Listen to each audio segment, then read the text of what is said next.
पाकिस्तान ने 4 साल तवील मुज़ाकरात के बाद गवादर खरीद लिया। पाकिस्तान ने 1954 में बाकायदा तौर पर ओमान से गवादर के हसूल के लिए मुज़ाकरात का आगाज़ किया। ये मुज़ाकरात इंतहाई पेचीदा और सब्र आज़मा थे, क्योंकि ओमान इब्तदाई तौर पर गवादर की कीमत बहुत ज़्यादा मांग रहा था।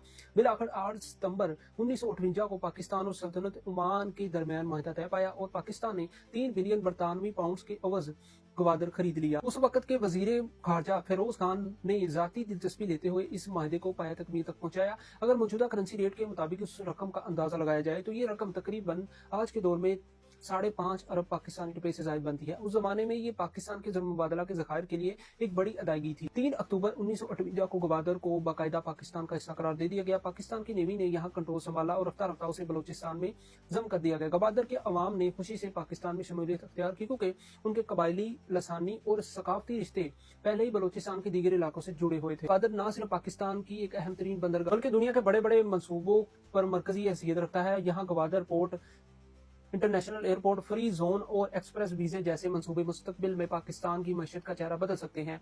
गवादर की वो जमीन जो एक वक्त में गैर मुल्की सल्तनत के पास थी, आज पाकिस्तान के हाथ में एक अनमोल असासे की हैसियत रखती है।